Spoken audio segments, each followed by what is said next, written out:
Hi, I'm Simon Tells Tales and this is the fourth in my 5-part series of videos looking at TSR's 1996 campaign setting, Netheril Empire of Magic by Slade with Jim Butler. In the first 3 videos, I retold the history of the Netheril Empire from its founding to the creation of its flying cities and ultimately to its fall.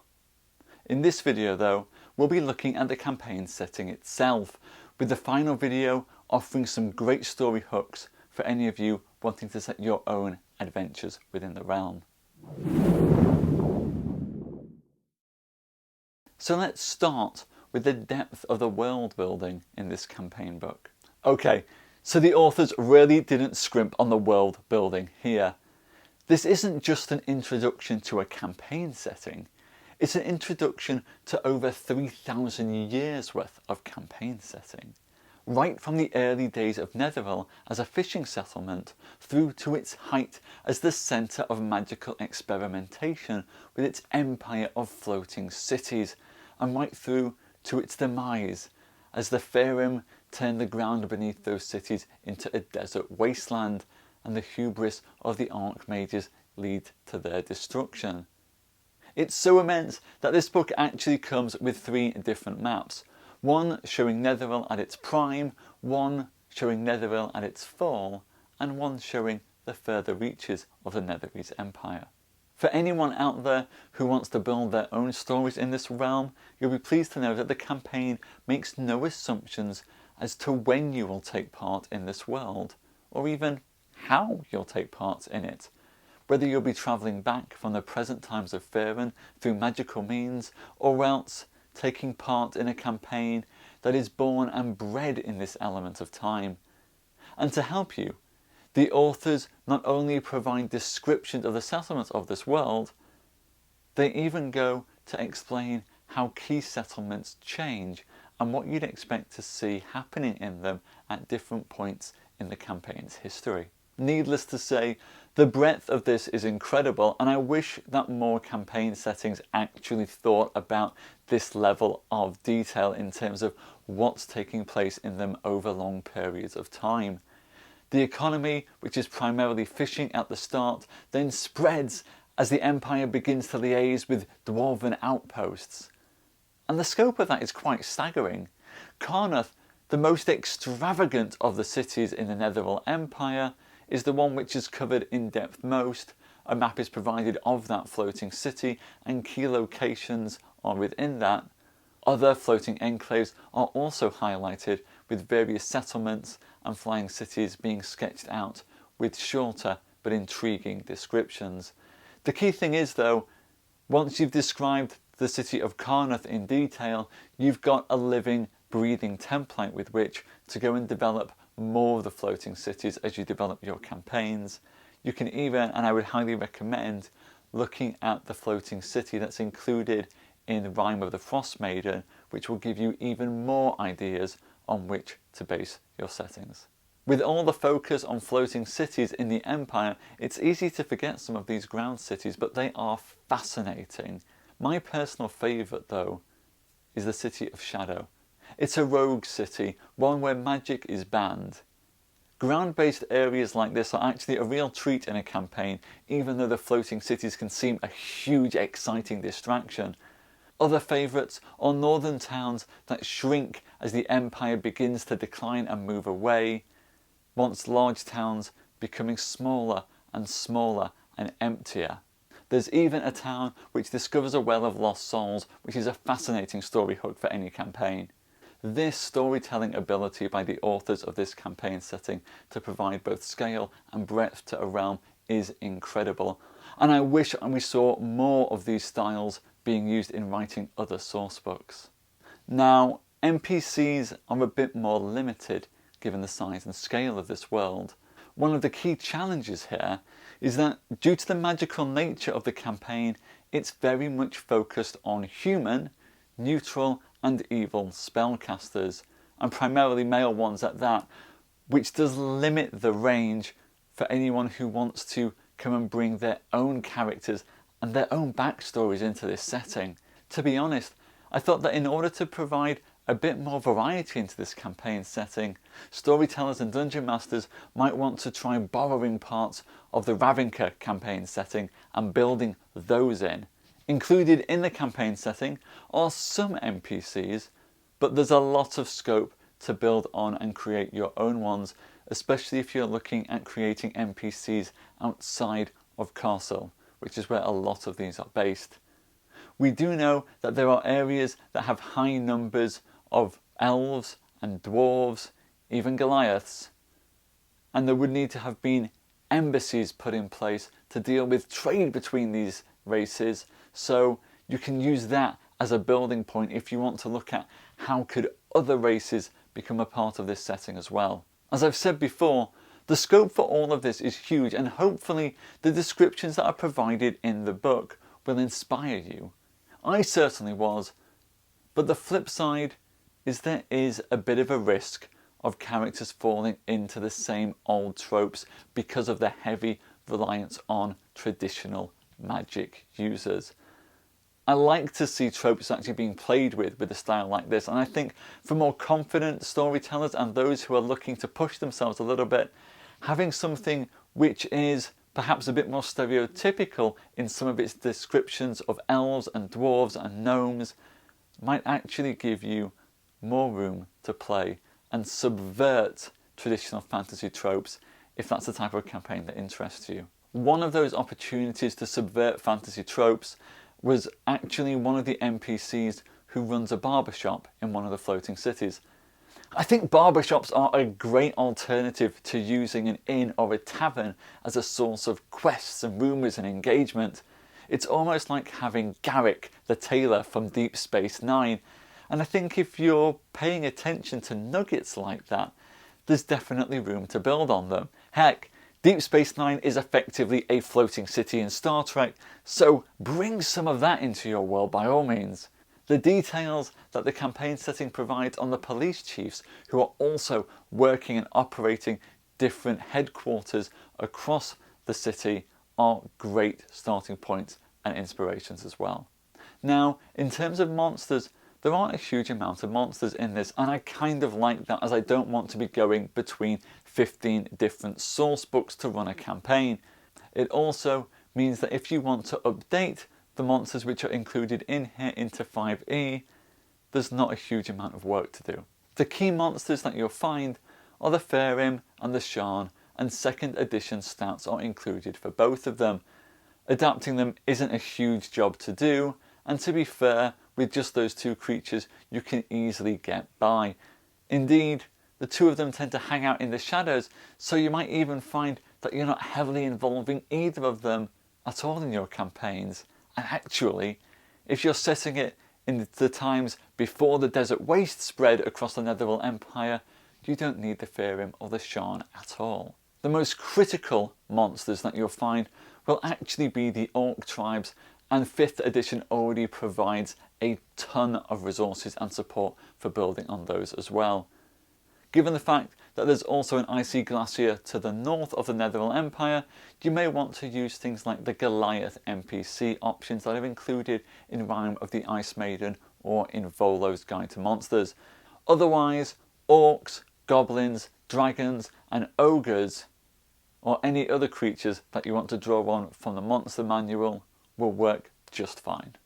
The campaigns set in Netheril take place before the Weave was altered to limit the abilities of spellcasters. That means that mages and priests are going to have greater powers than they would in a normal campaign. It also means that spells and magic have different names, although their functions will still be relatively similar. Tables are provided to update the names of spells to Netherese names, crediting the wizards who invented them. Now, although I like the idea of updating the names of spells, you might find that updating spell names is a lot of effort for little reward and might just be confusing to players as well as yourself for when you're trying to run a game. I'd keep it simple if I were you and just pepper in a few references to the spells having different names here and there, and where necessary, introducing you to the wizards who've created them. One other nice feature though is that the campaign setting lets you know when the spells were invented. So you could actually go and limit the amount of spells which are available to your characters by saying that those spells haven't been invented yet, which could be a fun constraint if you like to play a campaign which really treats magic with a sense of wonder and mystery, so you can have your characters working along mages to develop new spells, not just to copy them. However, if you are going to go down this route and look at helping characters to invent spells and limiting what's on offer, make sure you have conversations with your players and do spend some time to think this through so that you don't suddenly nerf any of their classes. That's a big risk and something you're going to really need to take care with if you want to add this element in. And it's one of those bits where I often get worried adding too many new rules and variants into a campaign setting. The key appeal to me of this campaign is that it's got such a rich history and source to draw from. I'd much rather immerse myself in the storytelling aspects than the rule aspects. But how you run your campaign is up to you. The other element to consider here is the fact that the way that characters access spells changes. It's not about memorizing spells anymore, because back in the height of the Netheril Empire, mages had access to the weave itself. So the rules for spells actually become more similar to the spell points system, which is included in the Dungeon Master's Guide. A spell point system is included within the book itself, but that means mixing that with second edition rules, whereas to keep your campaign running smoothly and to keep your players on board, using a simple system like the one that's already been approved for 5e in the Dungeon Master's Manual might be a lot easier. Similarly, it's not just mages who will need this kind of support in adapting their spells and how they use them, clerics will also need that support as well. On the plus side, rogues and melee classes have very few changes that take place within them at all. The only key changes that take place with combat classes actually is just an acknowledgement that the Netheril Empire is primarily magic based, with very little use for combat classes or weapons within the confines of Netheril. That doesn't mean that you can't have fighters and paladins within your campaign, but it does mean that you'll need to consider which settlements and which cities that they've come from and what they're doing there. Overall, there is a good bit of work to do with magic classes to adapt Netheril Empire of Magic for 5th edition. But that's kind of the point, actually. The point is that you are going back in time to a point in history where magic functioned differently. So if you have got a party of mages who are anxious and excited to band together, this could be the perfect way to do it, actually. And in fact, let's not just talk about the classes, let's go into the spells and equipment themselves. As you might expect for a campaign setting that relies heavily on arcane magic, there are new spell options here. The majority of them are just name changes of existing spells that we've already talked about, but there are additional 10th, 11th, even 12th level spells that are available to magic users at this point in time, including the clerics. And that could be quite fun to play with. Whether you want to use these spells or need to use these spells is again up to you, and they might need some tweaking if you wanted to add them in. Alternatively, if you've got a mage in your campaign who is using a homebrewed spellbook or an unofficial set of spells, this could be the perfect opportunity to let them use it, have some fun, and go a little bit wild with their spells. Otherwise, there are no major bits of equipment to adapt, and it should be easy to transfer it to 5e.